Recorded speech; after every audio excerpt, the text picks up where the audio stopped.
है। बहुत बहुत धन्यवाद। हुण साथी नु स्वागत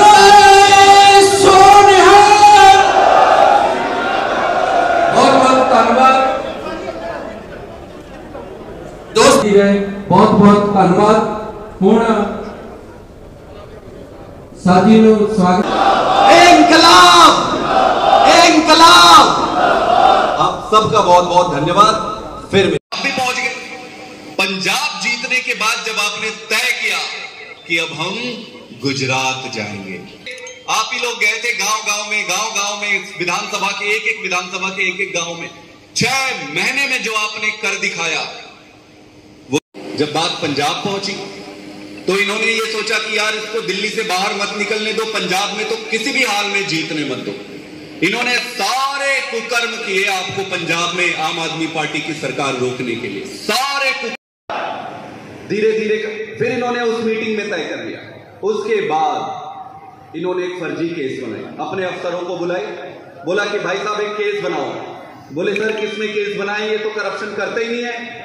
बोले यार कुछ भी बनाओ। अफसरों ने फिर बोला कि एक काम करते हैं, फिर तो शराब पे ही बनाते हैं केस। इन्होंने शराब घोटाला नाम देकर कागज में केस बनाए। कागज में केस बनाकर एक एक करके मुझे आज भी याद है, हिमाचल प्रदेश का चुनाव चल रहा था। मैं उस दिन हिमाचल प्रदेश में था। सत्येंद्र जैन जी वहां के प्रभारी थे। उन्होंने पूरे चुनाव को सत्येंद्र जैन साहब ने उठा दिया था हिमाचल प्रदेश का। अचानक हमको पता चलता है कि जैन साहब के यहाँ रेड पड़ी, उनको उठा के ले गए, जेल में डाल दिए। हिमाचल प्रदेश का चुनाव उन्होंने उसी दिन खत्म कर दिया, एक करके। फिर मनीष सिसोदिया को बोले यार जो स्कूल बनाता है, कौन आदमी जो स्कूल बनाता है? बोले मनीष सिसोदिया स्कूल बनाता है। बोले गिरफ्तार कर लो। फिर इन्होंने बोला कि अस्पताल कौन बनाता है? बोले यही सत्येंद्र जैन बनाता है, सत्येंद्र जैन को गिरफ्तार कर।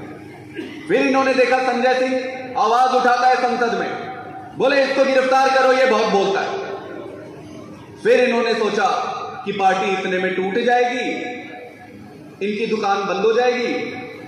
पर भाई साहब क्या हुआ? केजरीवाल अकेले काफी था।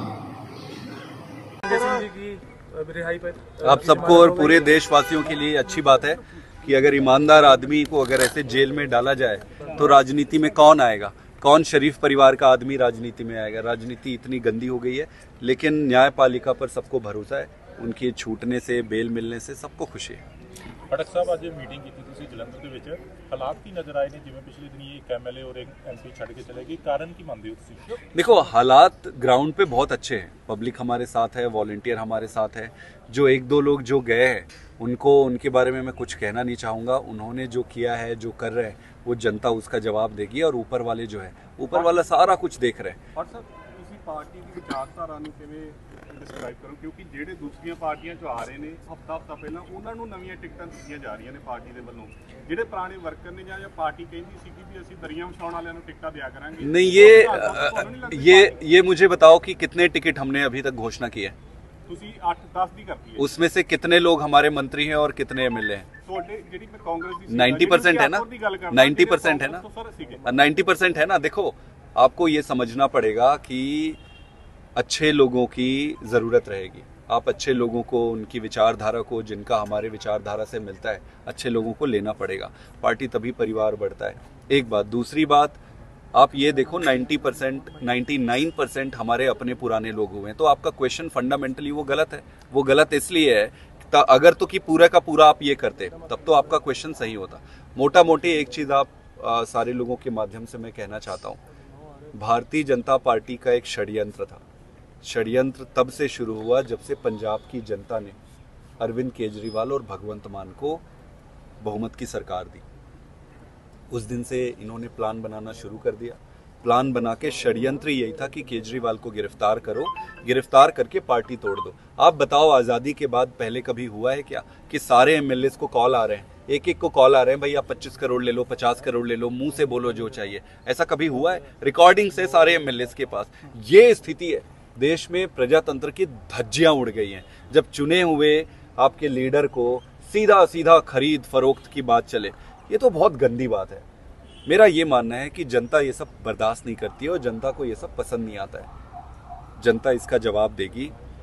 भारतीय जनता पार्टी का पंजाब में कुछ नहीं है। ये वही लोग हैं जो किसानों पे गोलियां बरसाते हैं, ये वही लोग हैं जो बॉर्डर पे रोकने के लिए कीले ठोकते हैं। ये इनके कैंडिडेट जो अभी इधर उधर हो रहे हैं, ये पिंडों में जाएंगे कैसे? ये पिंडों क्या पंजाब में अंदर कैसे जाएंगे? इनको इनका इंतजार कर रहे हैं किसान की, आओ तुम्हारा स्वागत करेंगे। हमें अच्छा काम करना है, स्कूल बनाने, अस्पताल बनाने, पुण्य धर्म का काम करना है, महिलाओं का सम्मान देना है, किसानों के लिए काम करना है और धीरे धीरे सारी गारंटीज जो हमारी थी वो सारा कुछ कर रहे हैं। अच्छा होगा आने वाले। साहब जलंधर ਦੀ ਸੀਟ ਨੂੰ ਲੈ ਕੇ ਵੀ ਚਰਚਾ ਹੋ ਰਹੀ ਹੈ ਕਿ ਕਿਹੜਾ ਕੈਂਡੀਡੇਟ ਹੋਏਗਾ। ਬੜੇ ਨਾਵਾਂ ਦੀ ਚਰਚਾ ਚੱਲ ਰਹੀ ਹੈ ਕਿ ਦੂਜੀਆਂ ਪਾਰਟੀਆਂ ਤੋਂ ਵੀ ਕੋਈ ਉਮੀਦਵਾਰ ਜਿਹੜਾ ਉਤਾਰਿਆ ਜਾ ਸਕਦਾ, कि अपनी पार्टी ਦਾ ਹੋਊਗਾ, आम आदमी पार्टी ਦਾ ਜਾਂ ਫਿਰ बाहरी कैंडिडेट होगी। देखिए अभी तक तो क्योंकि जो पहले एमपी थे उन्हीं कोई अनाउंस किया हुआ था तो पार्टी ने इस पे सोचा नहीं था। अब जो परिस्थिति बदली है, पार्टी अब उस पर विचार करना शुरू कर रही है। बीच में केजरीवाल साहब की गिरफ्तारी के कारण इस पे ज़्यादा मीटिंग नहीं हो पाई थी। एक दो दिन में इस पे क्लैरिटी आ ਸਰ ਖੜਗੇ ਸਾਹਿਬ ਨੇ ਦਿੱਲੀ ਦੇ ਵਿੱਚ ਸਟੇਜ ਤੋਂ ਕਿਹਾ ਵੀ ਭਗਵੰਤ ਮਾਨ ਜੀ ਨੂੰ ਵੀ ਆਪਾਂ ਇਕੱਠੇ ਹੋ ਕੇ ਜੇ ਪੰਜਾਬ ਦੇ ਵਿੱਚ ਵੀ ਲੜੀਏ ਤਾਂ ਆਪਾਂ ਜਿੱਤ ਸਕਦੇ ਹਾਂ ਜਾਂ ਅੱਗੇ ਹੋਰ ਵੱਧ ਸਕਦੇ ਹਾਂ। ਕਿਵੇਂ ਦੇਖਦੇ ਹੋ ਤੁਸੀਂ ਇਸ ਬਿਆਨ ਨੂੰ? उस पर अब हमारे स्टेट यूनिट और उनके स्टेट यूनिट को आपस में डिसाइड करना होता है। आपस में इन्होंने डिसाइड किया था कि हम अलग अलग चुनाव लड़ेंगे और अलग अलग चुनाव लड़ने पे जो डिसाइड हुआ उसी के बाद से फिर हमने अनाउंस करना शुरू कर दिया था और उनके भी कैंडिडेट्स मोस्टली हो गए। बाकी आगे अगर कुछ होता है तो आपको बताएंगे। मुझे जो इन्फॉर्मेशन है कि पंजाब में इंडिया अलायंस नहीं हो रही है, पंजाब में कांग्रेस और आम आदमी पार्टी अलग अलग लड़ रहे हैं। यहाँ पर कांग्रेस ऑपोजिशन पे है और आम आदमी पार्टी की सरकार है, तो यहाँ अलग अलग चुनाव लड़ रहे हैं, इस पे कोई संदेह नहीं। ਠੀਕ ਹੈ ਸਰ, ਥੈਂਕ ਯੂ। ਦੇ ਦਿਨਾਂ ਦੇ ਵਿੱਚ ਮੀਟਿੰਗਸ ਹੁੰਦੀਆਂ ਵਰਕਰਸ ਨਾਲ, ਵਲੰਟੀਅਰਸ ਦੇ ਨਾਲ, ਕਾਉਂਸਲਰਸ ਦੇ ਨਾਲ, ਬਲਾਕ ਪ੍ਰਧਾਨਾਂ ਦੇ ਨਾਲ, ਸਾਰਿਆਂ ਦੇ ਨਾਲ ਮੀਟਿੰਗ ਹੋ ਰਹੀਆਂ। ਸਾਡੇ ਬਹੁਤ ਹੀ ਮਾਨਯੋਗ ਡਾਕਟਰ ਸੰਦੀਪ ਪਾਠਕ ਜੀ ਜਿਹੜੇ ਰਾਜ ਸਭਾ ਦੇ ਮੈਂਬਰ ਵੀ ਆ ਔਰ ਸਾਰੇ ਸੰਗਠਨ ਨੂੰ ਦੇਖਦੇ ਆ, ਉਹਨਾਂ ਨੇ ਸਾਰਿਆਂ ਦੀ ਗੱਲ ਸੁਣੀ ਅੱਜ ਬੈਠ ਕੇ ਧਿਆਨ ਦੇ ਨਾਲ। ਬਸ ਮੈਂ ਸਾਰੇ ਵਰਕਰ ਦੇਖ ਰਹੇ ਕਿ ਹਜੇ ਵੀ ਛੱਡ ਕੇ ਜਾ ਰਹੇ ਨੇ, ਕੀ ਕਾਰਨ ਕੀ ਨਹੀਂ, ਕੋਈ ਵਰਕਰ ਨਹੀਂ ਛੱਡ ਕੇ ਜਾ ਰਿਹਾ। ਵਰਕਰ ਤਾਂ ਬਹੁਤ ਡੈਡੀਕੇਟਡ ਹੈ, ਸਭ ਨੇ ਬੜਾ ਵਿਸ਼ਵਾਸ ਜਤਾਇਆ ਕਿ ਅਸੀਂ ਤਨ ਮਨ ਧਨ ਦੇ ਨਾਲ ਕੰਮ ਕਰਨਾ ਚਾਹੁੰਦੇ ਪਾਰਟੀ।